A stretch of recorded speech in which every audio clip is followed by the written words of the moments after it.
What is going on, YouTube? It's been a little minute. Felt like I just retired and I'm coming back to the league. Hope y'all boys are doing good, doing great. God willing, God blessing me. So can't complain, right? But yeah, boys, it's been a while. I know y'all missed me, missed y'all too. And honestly, today I'm gonna be doing something a little different. It's gonna be, don't consider it hate on the Jenny, but just the truth. Honestly, some little things I wish I kind of knew before buying this car. Wow. Okay, purchasing this car. But yeah, it's just gonna be just a few reasons maybe you might not want to buy this car in 2025. But let's be real, this car is beautiful, drives good, sounds good. So I don't think these reasons should be a deal breaker, but maybe for some of y'all they will. Number one, boys, to get us started off, I'm not really gonna go in order, but number one for me, bro, is probably not to be like paint quality. Like, let me try and find you a good area. So like when you get up close, it just looks like normal. But there's some areas, I'll be honest, the paint is amazing. Like the sparkle is crazy. Let's see if we can pick it up on camera. But then it's like, I know you guys can see it, it's fading around the rear bumper, and it actually started up here for most people, but I actually have this wrapped, which you can't even tell too much. I mean, yes, the wrap job should probably be redone, but it's really gonna be paint quality for me, boys, because honestly that fading is kind of like annoying, because why would I want to have to go get the whole rear bumper repainted? At that point, I might as well just get a new one, unless my rear bumper is in perfect condition, which it's not. So it's like, do I get it repainted? How much is that going to cost me? Do I get a new bumper? How much is that going to cost me? I don't want this to be an expensive, very, very expensive job, because at the end of the day, I'm not going to get that type of money back. You feel me? So that's number one. It's probably me, like paint work, paint quality. Overall, though, in other areas, I'll say the paint work is pretty good. I mean, my front bumper is chopped, but that's just its own situation. A lot of that's from me, so I can't blame Hyundai for that. But for the most part, it's good. You just got like that faded area, and for everybody it's different things. For me it happened to be that area of the trunk, but for everybody has their own thing.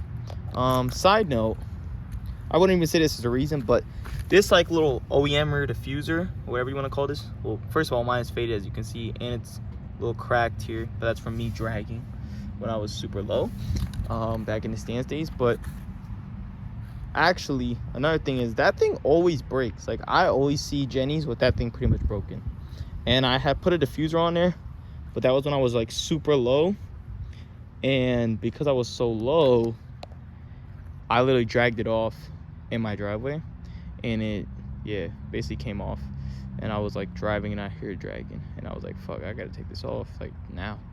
So yeah, boys, I'm gonna be honest, that's just my number one concern with this car, was the paint work. So definitely, if you're buying one, check it out and do a full inspection on the paint and try and use that to maybe negotiate the price or whatnot. But honestly, it's not that deep for most people. It is a 2013 vehicle, so you can't expect this thing to be perfect. You know what I mean? Number two, and I feel like I mentioned this a lot of times, it's gonna be the headlights. It's not the leakage, but it's the fact that the clear coat on a lot of these headlights have failed, and I've seen a lot of cars with that same problem. So either, if you're starting to look like it's failing, just do it ASAP, like get it polished or something ASAP, or clean it yourself. Or if it looks like mine where it's all hazy, just get them redone, just get them polished. I wouldn't say it's worth getting a new headlight personally, but that's your call. If you got money like that, go ahead, bro. Again, that's your call. Number three is gonna be, we're moving on to the interior now. Feel me? So I can't really tell you exactly. You'd have to drive one to understand what I'm talking about, or be a driver yourself and own a Jenny. But it's gonna be the fact that, like, all right, honestly, I didn't really notice it till till after I got stanced. Like, even while I was stanced, like, I didn't really notice it, but there is a lot of creaking on the inside of this cabin. Now, I did move, and my car sits outside a lot more than it used to. For like the last 10 months, it's been pretty much outside 70% of the time, 80% of the time. Before that, I used to have the garage a lot, and I know the sun causes plastics like this and whatnot. Yes, my car is filthy. I have not cleaned it. Yeah, I haven't cleaned it, so don't mind that. But it does cause plastics like that to creak, and I'll hear like a lot of creaking from like the middle. And yeah, I will give Genesis or Hyundai the benefit of the doubt that I am lowered, I am on bags, and I've been dragging my exhaust before. You know, the car's been on coils, now it's on bags, so it hasn't been stocked for a while, but I heard even people with stock suspension notice this. So yeah, that's probably gonna be number 2, is the creaking. I guess, or sorry, number 3, I guess, to move on to interior as well, it's just the seat tearing. But then again, I've seen like M4s and stuff, right, with the buckets tearing, or not tearing, but like creasing and whatnot, and they're like a year-old car, 2 years old car. This car is damn near 12 years old, right? No, 11. Math is not mathing. Long day at the office. So it's gonna be my number 3 reason, could say almost number 4 really. And I'd say my last but final reason, and this is honestly kind of like debatable, would be the modification support, right? The aftermarket support. Because honestly, the aftermarket support, it can go either way, right? Like when it comes to bolt-ons and whatnot, you don't have too many options. But your go-to brand for exhaust, downpipe, and stuff like that is ISR. There used to be a brand called Gen Racer, I believe. No, Turbo XS. I think that's where my downpipe's from, if I'm not mistaken. But for like most exhaust and downpipes and whatnot, ISR is the best brand, and it's really affordable. It's really cheap. But other than that, everything else is expensive, and I think that's just a KDM thing, because I've looked even at the G70, like the newer one, and my boy and me been looking at the launcher end aftermarket support, and like it's just all really expensive for KDM because there isn't so many companies that make these products. But for this car, honestly, all in all, you can find a lot of your parts on Facebook Marketplace, slightly used, or maybe someone bought the car and then never ended up putting it on there. So you can definitely do your due diligence and like find stuff, right? But if you're buying everything brand new, yes, the parts do tend to become expensive. But there's always sales. I'm telling you, I found a lot of my parts on sale because at the end of the day, this car has been around for a while, and there's not a lot of people making parts for it anymore, so they're trying to get rid of their stock. So that is something you can find. But one thing that you cannot change the price, nor who you really get it done by, is getting it tuned, which is kind of unfortunate. You basically have one option, which is alpha speed, and I'm not saying that's a bad thing, but it's like, in my case, right, I went to a shop to get tuned, even though it's just a flash tune. And I mean, I guess I did notice a difference for sure. The turbo speeds up a lot quicker, had the pops and bangs. I went like stage 2, so I went the go-to, which is considered like stage 2 for the Genesis. Stage 3 is your custom, where you go with gauges and stuff, but honestly, you're gonna go custom if you're going on E, or if you got a bigger turbo in there. But if you just full bolt-on, stage 2 is good. And in stage 1, which is just a show tune, literally does nothing but pops and bangs, I think that's a waste personally, because it's literally like $150 cheaper than stage 2. But that's another thing, like the prices aren't cheap. Again, prices are always getting more expensive as time goes on, because I think for a stage 2 it's like $600, and for a stage 3 it's like $800, and for like a stage 1 it's like $450. I think it used to be the opposite. It used to be like stage 1 was like $350, stage 2 was $450. Like, it used to be cheaper. So now it's definitely not. So expect to spend a pretty penny, but you definitely will see power gains, and the car will feel smoother and whatnot. But in my case, like, I've got like 2 tuners in the area.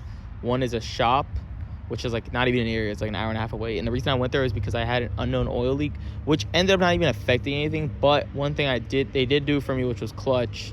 Shout out to English Touch. That video was pretty old, so if you guys want, I can link it in the description, or you guys can scroll down, you'll see it. But when I got my car tuned, they actually rerouted my blow-off valve, so it was actually connected to the right area, because I guess I had it connected to an area that works, but they have it connected to the right area. And again, I've explained that in other videos, so you guys probably just want to go through my videos and find those, because I have a lot of videos. So yeah, but they were clutch for that. But the oil leak part didn't really affect the tune, and we didn't even figure it out. I actually figured it out, and I ended up being my oil pan from, yeah, it ended up being my oil pan. So I redid the gasket and everything. Me and my boy did it, and yeah, we fixed that. But the only thing they were really clutch for was the blow off valve, rerouting it, because originally I was gonna go to a guy that's around me who was a little more expensive, but he was near, and he would have taken it on like 417 and stuff, which they didn't do. So honestly, I don't know if the quality of tune changes depending on how you go. All I know is Alpha Speed is the license that they all use, and they all flash it. They send it to a guy, he sends an email back, and then they flash it. So don't ask me who's the best tuner, but you don't really have a choice when it comes to the platform. It's gonna be Alpha Speed.